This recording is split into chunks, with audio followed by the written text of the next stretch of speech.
Oi, turma. Estamos aqui de volta para falar do módulo 12, Ferramentas da Gestão da Qualidade. Lembrando que esse material está disponível no Sigur para que vocês leiam, façam as práticas e, nas dúvidas, entrem em contato. Um detalhe importante quando a gente fala em ferramentas da gestão da qualidade é que essas ferramentas já têm um papel de controle de qualidade online, que significa que são ferramentas que precisam estar sendo utilizadas ao longo de um processo de produção de um determinado bem ou da prestação de um serviço, para que a gente vá fazendo o controle em função das medições que estamos fazendo ao longo da produção ou ao longo da prestação de serviço, de modo a verificar se o processo está indo bem ou indo mal. Então, online significa que ela está viva, está acontecendo. Vamos lá então, vamos falar um pouquinho sobre as ferramentas de qualidade. Então, essas são as 7 ferramentas de qualidade que a gente vai ver nesse primeiro módulo. É importante destacar que a gente vai ver as 7 ferramentas, depois tem mais 7 ferramentas, e são as 7 novas ferramentas da qualidade. Algumas até bem parecidas, mas isso não é fundamental. O fundamental é que, conhecendo as ferramentas, é verificar quais delas serão úteis para que você as utilize na produção de um determinado bem ou na prestação de um determinado serviço. O diagrama de causa e efeito a gente já viu quando falamos de itens de controle e itens de verificação, vocês já estão familiarizados, mas é interessante ver esse exemplo que é muito elucidativo e qualquer dúvida, novamente, entre em contato. Folha de verificação, lista de verificação, o famoso checklist, é uma ferramenta extremamente útil, simples e extremamente útil. Vejam esse exemplo aí e, naturalmente, você pode fazer de diversas formas. Não só mapeando um defeito e a frequência, como também você tem um conjunto de atividades de um processo qualquer. Qual atividade foi feita, qual não foi feita, enfim, é um grande lembrete. Tendo uma lista de verificação em mãos, você não esquece as fases, você tem um instrumento de consulta extremamente poderoso e de controle também. O histograma, um gráfico de barras associado às questões, uma ferramenta estatística extremamente utilizado, que a maioria das pessoas utiliza com muita facilidade. Então, dê uma lida e com certeza vocês já devem ter visto aí esse tipo de gráfico algumas vezes. O gráfico de Pareto, que é um gráfico interessante, porque ele mostra na relação 80-20, que basicamente 80% dos efeitos derivam de 20% das causas, tanto para o lado negativo quanto para o lado positivo. Deem uma lida e entendam o sentido do gráfico de Pareto e a importância que ele tem para que a gente consiga direcionar os esforços para aqueles problemas que são mais críticos ou direcionar esses esforços para aquelas situações que estão sendo positivas, que a gente venha a conseguir melhorar ainda mais e com isso ter alguma vantagem. E o gráfico de Pareto eu incluí mais alguns slides com um exemplo para que vocês consigam entender bem a função desta ferramenta. Tá legal? Então, o gráfico de Pareto, qualquer dúvida é só falar. O diagrama de correlação, também diagrama de dispersão, é importante que vocês vejam aí, entendam esse sentido, que vai concentrando situações que podem, onde está o problema, onde está mais concentrado, está mais disperso. Dê uma olhada. É um gráfico muito interessante, uma ferramenta muito interessante, que também pode ser útil em determinadas situações. O fluxograma é uma ferramenta bastante utilizada e conhecida. Acredito que a maioria de vocês também já tenha trabalhado, e sempre muito útil quando você quer descrever uma sequência, com idas e voltas, se for o caso, mas descrevendo bem um processo.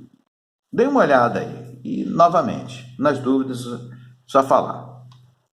O gráfico de controle, nós também vimos quando falamos de itens de verificação e itens de controle. Já é um gráfico que a gente está conhecendo, mas, como na época eu falei, trata-se de uma ferramenta de qualidade extremamente útil. né, de acompanhamento na medida que algo está sendo produzido ou um serviço está sendo prestado. Agora, as novas ferramentas, né? Novamente, isso vale repetir que algumas são parecidas e também na linha do controle de qualidade online, elas precisam estar ativas, né? Sendo utilizadas ao longo da produção de um bem ou da prestação de um serviço.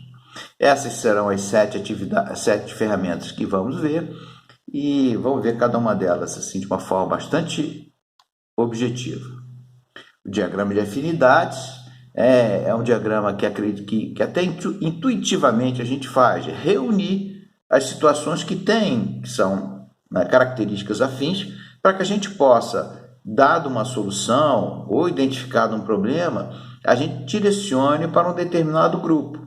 Então, basicamente, eu estou fazendo uma junção, né? Eu estou fazendo uma reunião daqueles itens que têm afinidade, daqueles pontos, aspectos, atividades, enfim, vale a pena dar uma lida e entender essa ferramenta. O diagrama de relação, o diagrama de interrelacionamentos, então basicamente é uma grande rede, fazendo as conexões que existem em determinada situação. Ligar, quem liga com quem fala com quem comunica com quem. Então, muitas vezes, esse tipo de diagrama é interessante também de ser utilizado. O diagrama de árvore, né, também é uma ferramenta útil. Você, por exemplo, né, no desenho, você tem um objetivo, quais são os meios para atingir esse objetivo, os meios primário, secundário, terciário, atividade. Você vai abrindo, né, ramificando esses itens, de modo a chegar a uma forma que você consiga olhar e entender bem como você vai encaminhar aquele trabalho, como você vai realizar aquele trabalho. E isso é interessante. Então, dê uma olhadinha aí e qualquer dúvida, falem. A matriz de priorização é um método muito interessante, onde você pode definir um conjunto de itens, né, identificando lá os critérios, e associado a isso você pode até usar um sistema GUT, gravidade, urgência e tendência. Por exemplo, o item 1, lá no critério 1, pode ser muito grave, urgente, né, ou uma tendência de acontecer. Dê uma olhada, dê uma estudada aí nessa matriz, porque ela é muito útil para vários trabalhos que podem ser realizados.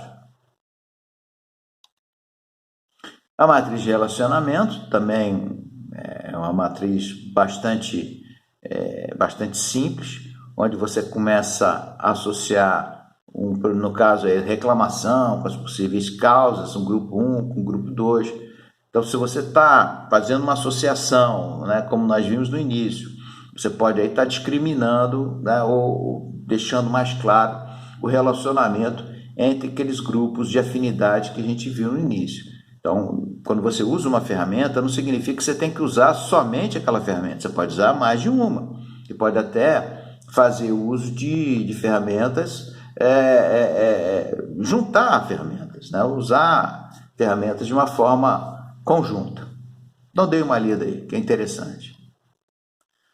O diagrama de processo decisório, que fica muito parecido também com o fluxograma, poderia ser utilizado com fluxograma, mas, né, enfim, é descrever quem decide, como é que faz, quais são as etapas. Então, deem uma lida e entendam a dinâmica do diagrama de processo decisório. O diagrama de atividades, o fluxograma também poderia fazer esse papel, diagrama de setas, também dá esse nome. Então, é elencar as atividades e associar. Daí você consegue tirar tranquilamente um cronograma, se o objetivo for esse. As atividades que precisam ser realizadas, se elas são dependentes ou não, né? Em que momento cada uma delas tem que acontecer. Ou seja, você está descrevendo as atividades que precisam ser realizadas para um determinado trabalho. Então, trata-se de uma ferramenta também bastante útil. Enfim, então nós vimos todas as ferramentas, na verdade, As 7 antigas e as 7 novas das ferramentas da gestão de qualidade. As práticas são essas, né? São 5 práticas, 5 não, 6 práticas, que é interessante que vocês façam e, novamente, na dúvida, entre em contato. Tá legal, pessoal? Então, esse foi o nosso último módulo, módulo 12, e, enfim, então, dando uma estudada, fazendo esse módulo, a gente já vai partir para fazer a prova. Tá bom? E qualquer dúvida, repito, entre em contato. Grande abraço.